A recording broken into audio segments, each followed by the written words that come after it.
You know this isn't right.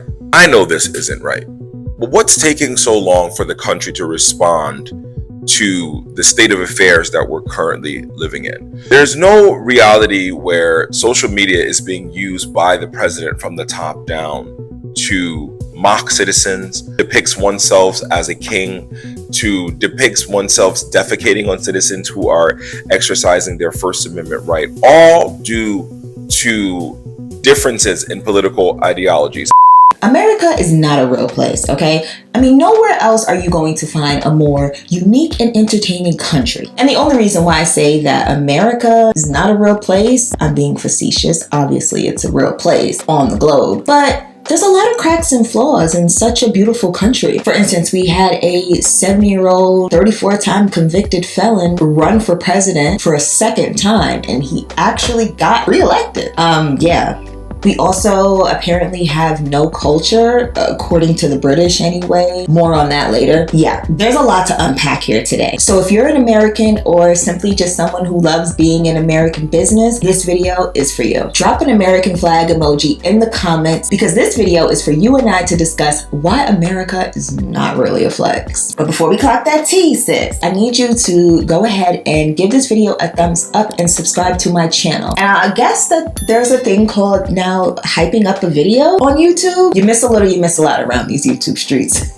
So go ahead and hype this video up too if you feel, but don't forget to tap that notification bell so that you can be notified of my future videos. Although you may be here for a fun time, I promise you'll be happy that you decided to stay for a long time. My name is Tandy. Now let's get into it. Now you guys know I get a lot of the content that I react to on this channel from TikTok. With TikTok in America, there has been a lot of talks about concerns for national security, but my biggest thing is if we're going to address national security, why don't we talk about all of the data breaches that are happening in this country? Can we start there? Because if we're talking national security, I truly don't feel any more secure having China with all my information any more than I do with our US government having my information, because there was a data breach there as well. Like, did you guys hear about the Social Security hack that happened a while back? I think it was like maybe 2-3 years ago or something like that at this point. I don't even know. There's always some kind of data breach going on. But to give you the rundown, apparently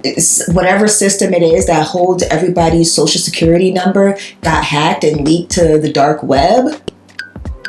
Now, if you are unfamiliar with the credit system and what a Social Security number is, for whatever reason, don't worry, I got you. Basically, to sum it up, a Social Security number is a number that Americans are assigned to at birth. It follows them throughout their life, and it basically dictates your spending habits. So it calculates your debt to income ratio. You will use your Social Security number if you decide to make any major purchase, such as a house, a car, etc., right? If you don't pay your medical bills here, like, it will go on your credit. So it's very important to monitor your Social Security number, and if it's something that is in possession of the US government, you would hope that they would be mindful of the severity of the situation, right? One scan of a person's Social Security number, you can find out almost everything about them. So the fact that such valuable information was left in a vulnerable position by the US government, it was concerning to Americans. Well, kinda. It must be so embarrassing to be a hacker right now, because apparently everybody's Social Security number in the United States has been stolen by hackers and sold on the dark web. So it also must be embarrassing to be somebody who buys this information on the dark web, because everybody in my comments is like, what are they going to do with it? My credit score is a 400. I have no money in my bank account. I can't take out any credit cards and loans. What are they going to do with my information? And it's so true, because I mean, most of the people in the United States are in the same boat. Like, we're all screwed and nobody cares anymore. Like, take my information. I don't care. And that's the general consensus, because anytime I post anything about like hacking, people are like, okay, have my information. Like, let me know if there's anything that you can do with it, because I certainly can't. Like, even somebody was just saying that their like TurboTax was hacked. And it's like, what are you gonna do? File my taxes? Most people owe taxes now. Like, people don't even get refunds anymore. So what is the point of that? these people might want to look into a new profession. What are your thoughts? Again, America isn't a real place. So of course the American people had mixed reviews on the government hacking. My thing is this though, right? Like, I think even recently TransUnion was in a data breach. So at this point, in my opinion, the government just needs to start everybody on a new clean slate, okay? Wipe out the student loans, the medical debt, X, Y, and Z, the evictions, all of it, okay? Just start everybody else on a clean slate, you know, so that way we can move forward and, you know, we can just do as a lot of Americans love to say, you know, just leave the past in the past, right? Yeah, it sounds even crazy in this scenario too, I know. Again, we'll get there. Let me cook. But honestly, the whole idea of the American credit system is just wild to me. Because how the government gonna clock our tea when the national debt is actually higher than Snoop in April? Who? This is why I believe no politician when they start talking about finances. Because there's no getting out of this, son. This is vociferous work. You see how many? This is not billions. This is trillions of dollars that we are in debt. Not we, the US, the government. And it just keeps going. And you tell me that Trump or Harris is going to fix this? They're not. $23 trillion. I mean, what does our credit score look like? Y'all be so worried about my What is this? Somebody explain this to me. And I need the dumbest terms possible, because for you to get in $23 trillion of debt and then say, oh, I'm going to fix the economy. There's no fixing that.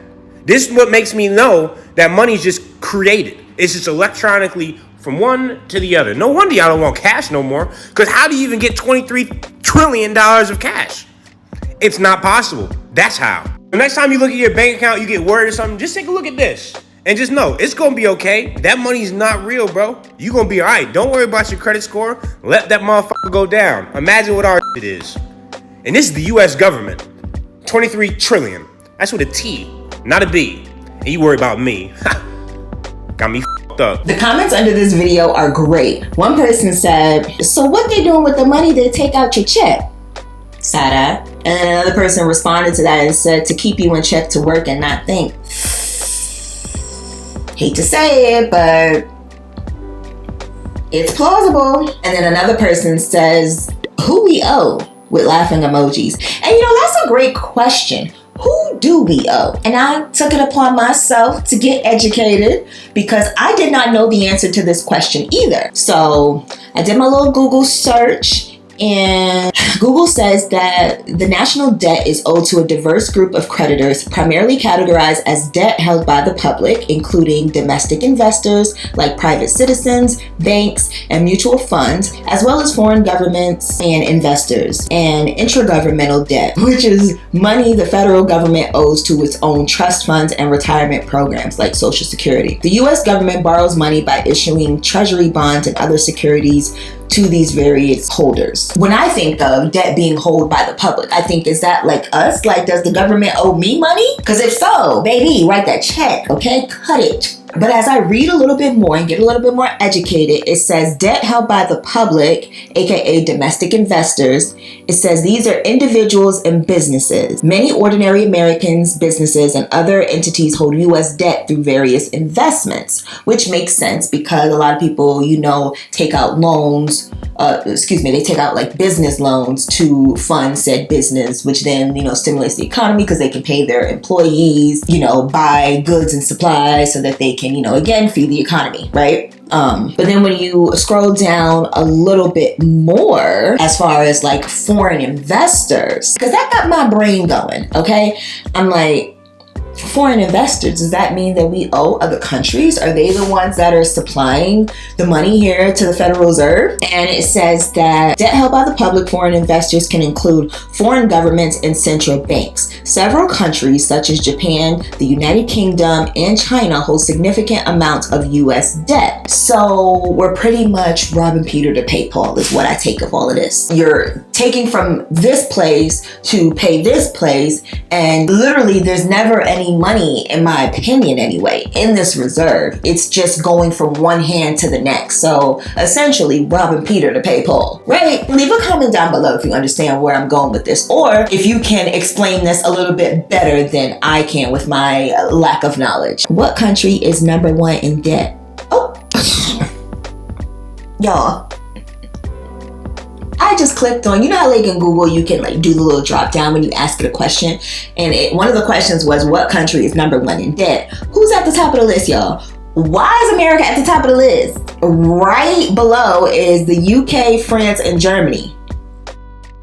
We're gonna leave that there and keep on with this video. Do with that information as you will. Another comment that was under the video that we just watched says, if they ever call the debt, it'd be the end of the world. I don't know why people don't talk about this more. I don't know about the end of the world, but it would definitely be the end of the American world as we Americans know it, for sure. The collapse of the dollar, honestly, is inevitable.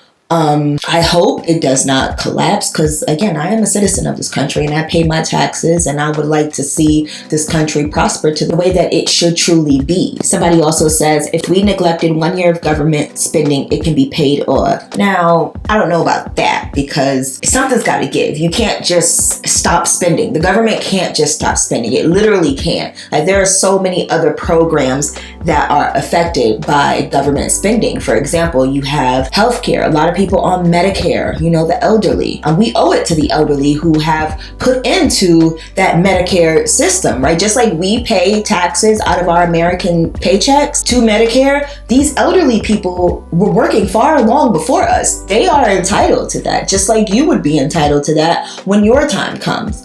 I don't think that that is fair either, to just completely wipe it out. We got national security data breaches. Where is our president? Donald Trump has not been seen for 3 days now, and people are starting to ask questions. He has not been out golfing. He has not been seen by the press pool or made any public appearances. Now, the last time we saw Donald Trump, he was at his cabinet meeting, sitting behind a desk so we couldn't see his ankles and trying to cover the bruising on his wrist. Now, Donald Trump has taken a hiatus before during this presidential term, and when he returned, that's when we noticed the ankles, that's when we noticed the bruising on the wrist. And the questions started being asked, and the White House was forced to update us on his health. Well, the questions are being asked again. Where is Donald Trump? And this is a man, his whole life, loves the attention. He tries to get in front of a camera as much as he can, and now he's shying away. Now that he's president of the United States and can dictate the narrative at any given moment, now he's hiding away. It is up to the press to find out if something is wrong. Force the White House, who is the most transparent in history, to give us some information. He's right. And objectively, the American people are concerned about the health of old man Donnie. The last time this guy was seen, as of the making of this video, was September 11th in New York City. And let me tell you, he did not look well. Objectively. So this was Donald Trump's face today when he was in New York City for the anniversary of 9/11. It's very drooped. And I'm going to show you the video where this was all caught on camera, and it just doesn't look good. Hilda E. Taylor. Lieutenant Colonel Kip P. Taylor, United States Army. Yeah, so he just doesn't look good in that video. And I think regardless of your political beliefs, we can all agree on that. And I know some people are theorizing online that he had a stroke of some kind or is going to have a stroke of some kind because a drooping face is a sign of a stroke. I'm not here to theorize. I'm also not a doctor, so I'm not even going to get into that conversation. But this clip has gone very viral on social media, so wanted to show you folks, and maybe you can let me know what you think is going on. But not great. Now listen, I don't know what's going on with the man in the red hat, but something ain't clean in the buttermilk. But we can't ignore the fact that there's seriously something wrong with the elderly people of this country working until they physically cannot anymore. Like, that's no way to enjoy life. And I really don't think that that's how life was meant to be lived. America has a serious problem with the elderly working past retirement age, especially its politicians. They're holding on to positions of power for far too long. Why are American politicians so old? The debate around gerontocracy, or a government based on the rule of old people, is being brought back up as two of America's oldest politicians, Senators Mitch McConnell and Dianne Feinstein, make headlines after videos caught them being seemingly confused on the job. During a press conference, McConnell, who is 81 years old and has a history of medical episodes, unexpectedly froze mid-sentence. Strain of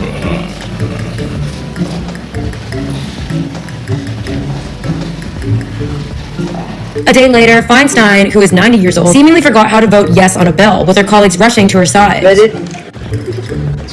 Yeah, just say aye.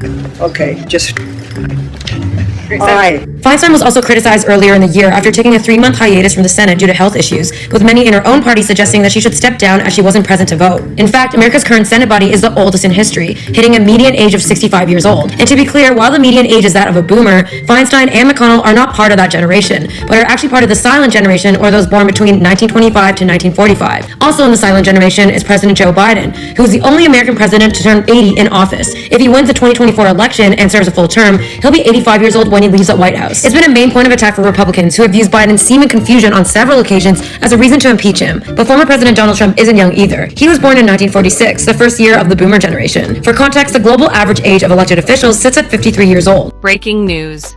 Dianne Feinstein, who was the oldest sitting senator in Congress, has died. She was 90 years old.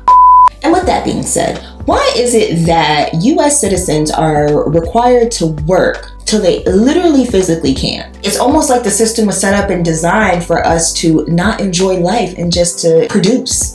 That's not healthy. Nobody wants to work until they're old and feeble. And I want you guys to also keep in mind that the retirement age in the U.S. is 67. Now, the U.S. does have a retirement program where you can kind of like do your retirement in phases. There's like a minimum age you have to be, which I think is like 62, 63 or something like that. Don't quote me. I'll try to leave the right answer here on the screen somewhere. But it's just unfortunate that we have one of the highest retirement ages in the world, from a developed country, that is. And while I can see the reasoning behind why it is the way that it is, because the theory is that we are living so much longer now with the advancement in technology and healthcare, right? So naturally, in order to sustain those pension systems that are set in place, the programs that holds part of the national debt, right? So that we can contribute to those pension systems, we kind of have to move the goalpost of when you can retire so that there's enough money to go around for everybody, basically. I get that. But at the same time, it's also just very sad that we have to work, really only have maybe about, 10, 20 years of fulfillment in life where you can literally just do what you want to do. And that's only if you invest your money properly, because a lot of people aren't able to retire off of just their pension alone. A lot of people are still having to work part-time jobs, even after retiring. But rest in peace to Congressmember Feinstein, though. I told you guys the struggle is real over here, and housing over here is no different. It is such a struggle to find affordable housing here in America for the average American, right? Adequate housing, that is. If you want to live in a safe, clean environment, such and such, you have kids, a nice school district, all the things, right? For the average American, it is hard. Is it not doable? No, I don't think that, but it is challenging, and more so now than ever. Americans are struggling every day to survive in an economy where a decent average home in any major city is $400,000. Also, homelessness is absolutely through the roof right now, and nobody's doing anything about it. I mean, for goodness sake, there are literal tent cities within major cities here in America. It breaks my heart. It's okay. It's not okay, though. It's not. Now, my doctor at CCC tried to get me to a bunch of times, and I found all of them endorse it. And it's sickness, I tell you, because it's medical fraud. What they told me, in Autumn Bowles, their housing coordinator, was the first to tell me. She said, if you just go do a little meth and give us a dirty UA, go to our rehab for 6 months, I promise we'll put you at the top of the housing list, the hopeless. And I said, but wait, Autumn. I said, what if I want to go to an inpatient somewhere instead of dealing with an outpatient for 6 months while I'm in a tent outside? Because they throw free dope at you to keep you hooked. And so she said, no, it only works if you come to our clinics in rehab. And I was like, this is a federal offense. Everybody that comes to your clinic is mentally ill, and you're gonna tell me to trash my health just to get myself housed faster. I have cancer. So I was mad. I stayed clean, but my doctor endorsed it too. Kip threw it at me over his shoulder every chance he got for years. Now, James Bailey, a veteran who also went to my doctor, Kip, he took the deal. He asked me for $20 to go get dirty so he could do it. I said, but James, just tell me before you, was it Kip that convinced you? He said, oh, Kip always throws it over his shoulder all the time. He said, no, it was the OTC housing coordinator for the veterans around the corner that convinced him to take the deal. Now, I've seen people taking that deal that didn't make it. One girl out in the park 10 years ago screamed at me, how do you get a needle in? She started when to take their deal. 3 times she's been through their rehab. She's never gotten fully clean. She's never been housed, and she died out here. They're responsible for hundreds of victims out here that took that deal that never got clean. They never got housed. When I first saw this video, it was beyond me. Like, wow. And this video could go on and on about, homelessness in America, but I already did a video about that a while back, so I will leave that one linked down below if you're interested in learning more about that topic as well. Unpopular opinion though, I do feel like a big contributing factor to the homelessness population or problem here in America is due to a lack of education. And if you're not up to speed on American education, honey, buckle up, okay? The 4547 man is seriously trying to dismantle the Department of Education when it is clear as day that the American people need some type of education reform. Because when people say the math ain't mathing, statistically, our education system is not the best. It says here, U.S. ranks below average in math, above average in science compared to 36 other countries. See, this is what I mean when I say quite literally the math ain't mathing. We're in the top 1/3 in science, which,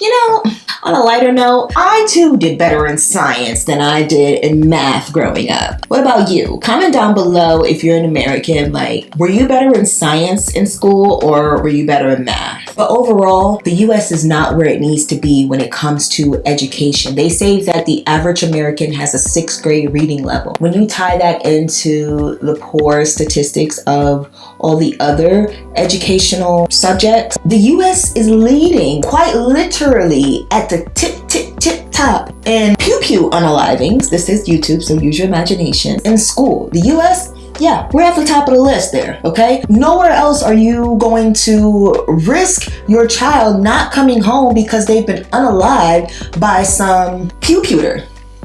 And I can't help but think that that's somehow correlated. High crime rate and lack of education just seems like they go hand in hand. So let's move on and talk about the crime here in America as well. Because one of the hottest topics to talk about in any country is violence. Now, this is YouTube, so you're gonna have to use your imagination here with me a little bit, okay? America is such an interesting place because we do have the right to bear arms based on our Second Amendment. With that comes tragedy. It says here, the US has the 28th highest rate of deaths from pew violence in the world. 28th highest. As of 2021, there is an average of 4.31 deaths per 100,000 people. That was more than 7 times as high as the rate in Canada, which had 0.57 deaths per 100,000 people. And our rate was about 340 times higher than that in the UK. And that makes sense because, over across the pond, they like to stab people. So that's my opinion! I'm joking, but there are a lot of pickpocketing and knife violence crimes going on over there, is all I'm trying to say. All of my sources will be cited down below in the description. This article that I am basing these crime statistics on is based off of research done by NPR. And this article goes on to say over 48,000 people were unalived from pew violence in the US in 2022. Each day, an average of 132 people are unalived from pew violence. That means one unaliving every 11 minutes. And just think about this burden on children and teens. This article goes on to say that for the 3rd straight year, firearms unalive more children and teens ages 1 to 17 than any other cause, including car crashes and cancer. The analysis found that a little over 48,000 people, the second highest on record, were unalived from pews in the US in 2022, which is crazy because I'm reading this article and it also says that it's almost like twice as much as self-inflicted unalivings. This is insane. So clearly there is an issue with violence here in this country. And it is so sad because nobody deserves to die, especially senselessly like this. And I call it senseless behavior because nobody has the right to take another life. Not me, not you, not the next person, nobody, period. When you think about how consumed Americans are with the culture of crime, it's crazy. We have true crime podcasts popping up left and right. I mean, think about, and this is no shade to anybody in particular, but I'm just making a point that you have people doing YouTube videos, posting about true crime while doing makeup at that. It's an interesting choice, is all I'm saying, right? A choice is made. And then also you think about the movies that we watch. There's so many gory details that personally I feel are just unnecessary. And the fact that we all consume this stuff all the time, and then, you know, we ask for police body cam footage to be released, and we're constantly being inundated with seeing people be unalived in front of us. Like, I saw the Charlie Kirk video of his unaliving against my own will, okay? I did not go seeking that information. I was quite literally on the phone, and my sister put it in my face, and it was like I was blindsided, because I personally try not to consume that type of stuff. Like, I will go out of my way. That's why I am not on Twitter, X, whatever you want to call it, because there's some crazy things going on in those streets, and that's a topic for another day. But yeah, the culture of crime here in America is crazy. We praise people like Jeffrey Dahmer or John Wayne Gacy. Like, it's crazy. I really feel like John Wayne Gacy, I think that there is even like his home that he lived in was made into like a museum or something. It's insane. I think I even watched a content creator go to like the museum. It was like some museum somewhere of like serial killers, museum of serial killers. Like, that's a thing here in America. It's insane when you really think about it. But at the end of the day, to go back to this whole Charlie Kirk situation, like, nobody deserves to take the life of another human. However, seeing someone formulate their opinion in an objectively callous manner, I might add, and then be unalived by his own peer, it's just not even surprising at this point. And that's unfortunate, because I too feel like it comes to a point where you feel desensitized to all of this information here in America. Even whilst he was making his media coverage, but for being unalived, there was a whole mass unaliving in another state. It's evident that America has a huge problem when it comes to violence. It's important to be mindful of what we watch, whether short or long form content. And with the right to bear arms still in place, America definitely needs better gun laws. I don't know what that means, but let me know in the comments if you have suggestions on what those gun laws should look like. Call me radical, but I think the guns should start to have insurance policies. Sorry, that's my solution. If I gotta insure my Honda Civic, you need to insure your gun. As with anything valuable in this life, your health, your phone, your house, your car, you insure it. If your guns are valuable to you, it shouldn't be a problem to insure them. Could you imagine? Can't buy no gun till you got gun insurance, baby. Can't take it nowhere till you got gun insurance. Gotta show your proof of fucking insurance. If somebody does something stupid with their gun, then guess who's gotta pay for it? The insurance company. And ooh, that's gonna regulate some shit real fast. If you're at my house and you fall off my roof, that's on my home insurance policy, right? If you're playing with my gun and you shoot somebody, that's on my gun insurance policy, right? Bitch, I ain't gonna let just anybody have my motherfucking gun. Hell no, I pay insurance on this bitch. I'm just saying, I don't say this often, but I think the insurance companies need to get involved. In fact, I don't think I've ever said that in my life, but I think the insurance companies, it's up to them. They're our last hope at savior.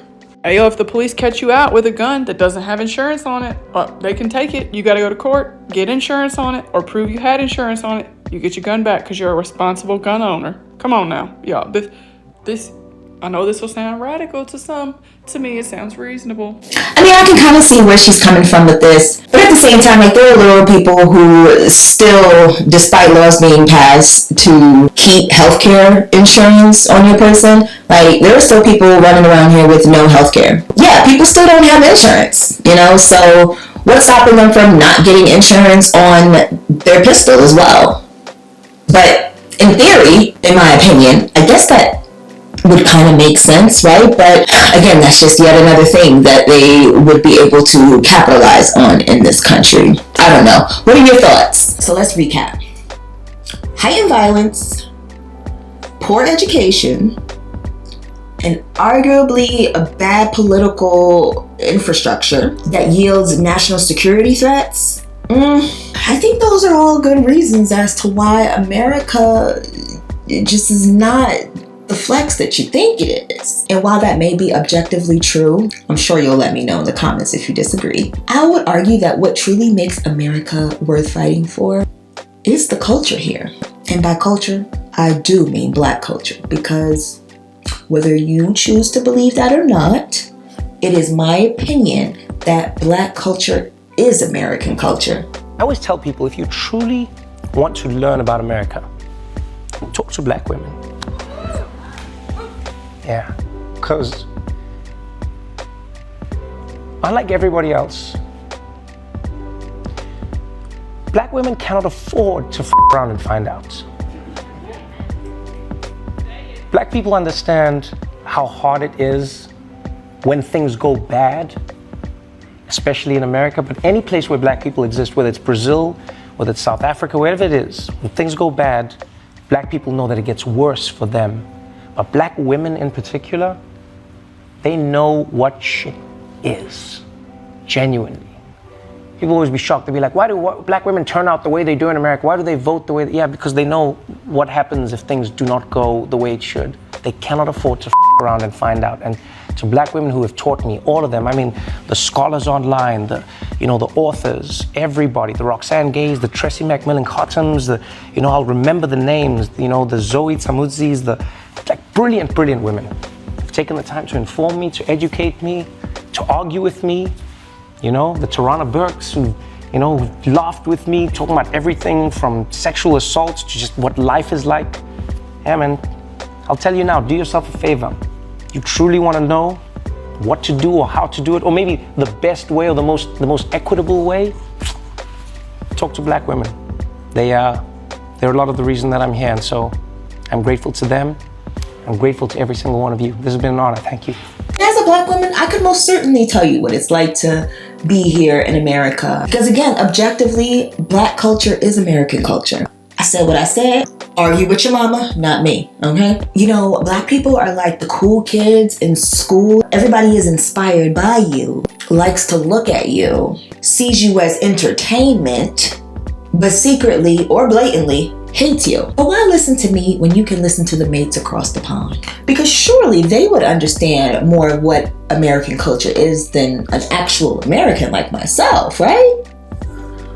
Child, roll the clip. What's the weirdest thing about the US? You've got to pay for your healthcare, which is really weird. I've been to New York a few times, and sometimes it does scare me. I could be passing someone and they have a gun in their purse. It's the taxes. Why am I paying $29.99 for an object? It's actually not $29.99. Why are we tipping you? Okay, you guys have gratuity. You can refuse to pay. For the workers, they deserve the money. I don't want to pay for the tip. Best believe. Does American culture influence you at all growing up? Oh, hell yeah. Even to this day, I'm a girl, you know what I'm saying? Sexy Red. Disney Channel was such a big part of me growing up. That's a Hannah Montana. So Raven, Hannah Montana, what's else? Wizards of Waverly Place. Wizards, wait, pause. Can we please have a moment of silence for Wizards of Waverly Place? Moment of silence for our childhood. How old are you? I said moment of silence. Okay. R.I.P. Disney Channel. People from New York want to act like London people. We want to act like the people from London. Yes. But you're wearing... It doesn't matter. But you guys are dressed like Americans. No, we're not. Air Force Ones were made popular by Nelly in the 2000s. In my Air Force Ones, we made that popular. What are you talking about? I'm not understanding. All the drip that y'all rock right now, you're drinking McDonald's drink. Okay, but... Talking about we want to be like y'all.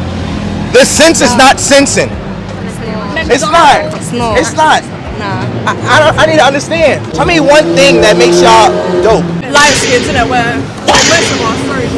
Are you black? Yeah. You're black and you're telling me that being light skinned is what makes you dope. Yeah. Okay.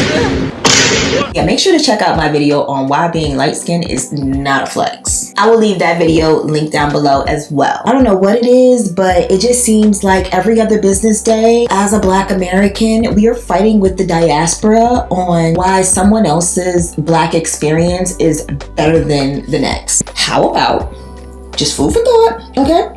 How about we all worry about the drama that's going on in our own backyards? Just a thought, because I'm so sick of these culture wars, honestly. If we're not arguing with our neighbors in nearby countries, we're arguing with ourselves over topics like how many showers should a person take, or should Kendrick Lamar have performed at the Super Bowl, or my favorite, why Beyonce didn't deserve Album of the Year for her country album. And by the way, if you're arguing either, it's probably because you heard some stranger say something that you thought sounded nice and you're just regurgitating that same information. You don't even truly have a brain cell of your own. And that is concerning. But it's okay, because that's why we're here to discuss how to make this a better place for you and me. So I'm actually here to help you. If you really think about it, you're welcome. There's no need for you to be a bird, sweetie. Because quite honestly, that is bird behavior. Wait, did you hear that? I hope that wasn't what I think it is, because it definitely sounded like a bald eagle. So I just found out that bald eagles don't sound like... That's actually the sound of a red-tailed hawk. Now, the reason you don't hear what a real bald eagle sounds like in like the movies and whatnot is because they sound so weird. Like this post on All About Birds says it pretty well. Like, for such a powerful bird, the bald eagle emits surprisingly weak-sounding calls, usually a series of high-pitched whistling or piping notes. America went all in on this bird, and people feel the need to lie to the public to maintain its dignity. I find it so fascinating how people use nature for like propagandistic reasons, and this is a great example. And when it came to selecting the official bird for the United States of America, leave it to Ben Franklin to be like one of the few dissenting voices against the bald eagle. Because they are the assholes of the sky. They don't usually hunt for themselves, they'll just go around and take other people's stuff. So in hindsight, kind of perfect. Franklin said that the bald eagle is a bird of bad moral character. He does not get his living honestly, he is too lazy to fish for himself. He even joked that the turkey would be better. Though a little vain, he is a bird of courage. So yeah, this is what bald eagles sound like. So majestic. It sounds like a seagull found a bag of meth. Now, I know you lying. That bird sound weak as hell. Even our national bird is not what it seems. Honestly, at this point, are we even surprised? Are we even truly surprised? It's obvious that America is not a real place. It was all a lie. Guys, it was all a lie. She lied. Okay, yes, it is an actual real place on the globe. It is on a map. I get that, okay? But if we're keeping it a buck, it's certainly not the superior place that it tries to portray itself to be. I definitely think there's room for improvement. I think America has some good bones, but I think that we need to rehab the other bones. I personally am not a politician, so I don't know what that looks like. But I do know that changes need to be made. Changes need to be made so that this country can be a safe and prosperous nation for you and me, regardless of the color of somebody's skin, okay? Whether they're rich or poor, we should all have the ability to live what was once considered the American dream. It just seems like that dream is so far reached now from all of us, or from a lot of us. The middle class is shrinking here, and I think that, we are living in scary times. And at this point, the best thing that we can do is to lean on each other and truly actually build communities with one another. And if you haven't watched my last video, definitely check that one out. I'll try to leave it linked up here in the cards. But building community with people you feel share your same morals and values, I think that the more we hold each other accountable for those morals and values, I think that we can truly make this country as good as it was intended to be. I think that it is a place where excellence can thrive. You can do a lot here in this country that you just would not have the privilege of doing another place. And that is what makes this place so beautiful and unique in its own. But like any other country, it does have its flaws, and we just highlighted a few of them here on this video. Not all, but we did highlight a few.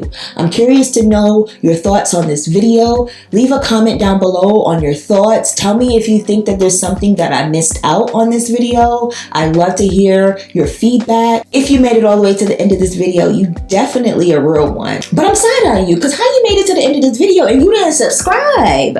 That's crazy. I'm gonna give you a minute right now to go ahead and subscribe, because at this point we go together real bad, so make it official. Okay, and now that you are subscribed, do me one more favor, twin, okay? Go ahead and hit that notification bell so that you can be notified of my future videos. Like I told you at the beginning of this video, you might have came for a fun time, but you will be happy that you stayed for a long time. So go ahead and give this video a thumbs up since you're all the way at the end. And if you would, please go ahead and hype this video up as well. YouTube should be recommending on this screen now a video that they think will be of interest to you. I look forward to seeing you in my next video. Thank you so much for watching. Bye.